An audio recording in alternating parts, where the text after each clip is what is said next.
Lakini unaweza kaandika kwa kifupi tutulie kwa Bwana. Lakini ukiona kwamba unyoshe Kiswahili vizuri, ukayaone matendo makuu ya nani? Bwana. Yapo matendo makuu ya Bwana. Ninaweza nikasahau, lakini usisahau. Siku ya Jumapili tutakuwa na ibada kwa ajili ya kumuinua Bwana kwa ajili ya wanafunzi. Tunataka tutoe ndani ya shukrani kama hiyo, lakini hii itakuwa special kwa ajili ya wanafunzi. Wewe ni mwanafunzi, andaa sadaka yako ya shukrani ya kujiungamanisha na Mungu kwa ajili ya semester ambayo umeanza. Ukiona hakuna sababu, sio lazima. Amen. Wala hakuna atakaye kuuliza hujatoa. Lakini ukiona kwamba inampendeza Mungu, jiungamanishe na semester na Bwana akupe kibali kwa ajili ya semester hii, utafanya. Yesu asifiwe. Na hiyo bahasha ziko hapa, lakini sigawi bahasha. Wewe mwenyewe uchukulie maanani. Amen. Alafu uzungumze na Mungu wako. Na semester hakika utajuta, utaiona nyepesi katika jina la Yesu. Tulia kwa Bwana. Ipo neema unapotulia kwa Bwana. Yesu asifiwe sana.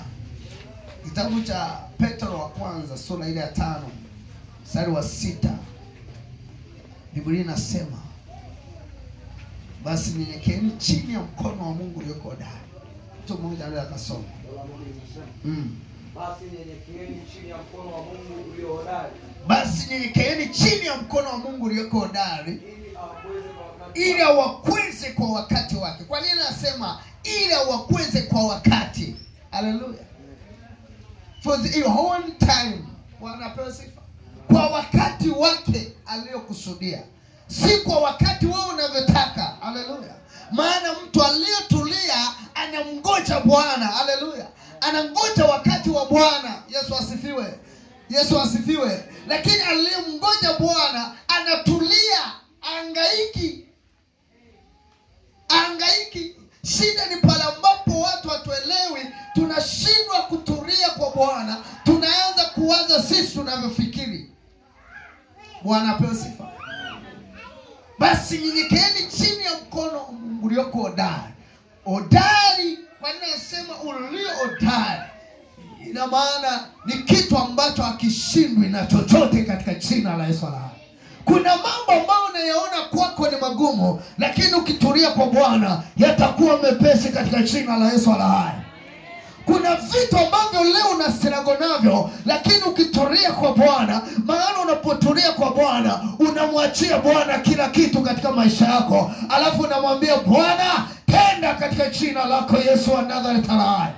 Kama kuna mtu tuko pamoja, mpige Yesu makofi. Haleluya. Kwa hiyo struggle, uhangaiki. Haleluya. Yesu asifiwe. Kuna mambo ambayo kwako yatakusumbua, lakini unapomwachia Bwana, Bwana yeye hayawezi kumsumbua. Atafanya njia pasipokuwa na njia katika jina la Yesu hai.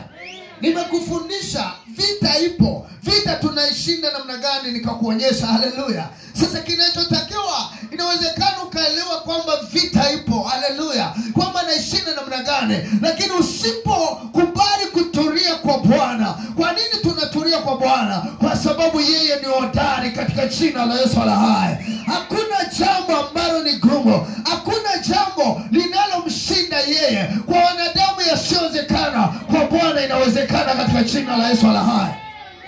Inawezekana. It's possible. Yesu asifiwe. Inawezekana.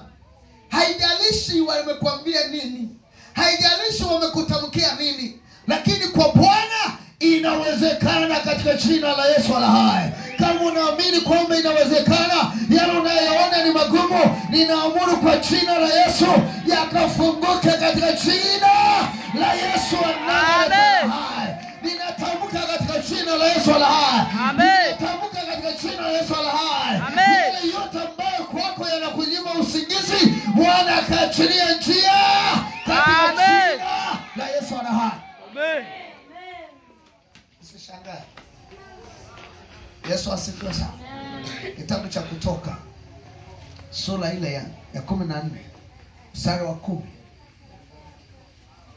Neno la Mungu linasema, hata Farao alipokaribia, Hata Farao alipokaribia, wana wa Israeli wakainua macho yao. wana wa Israeli wakainua macho yao.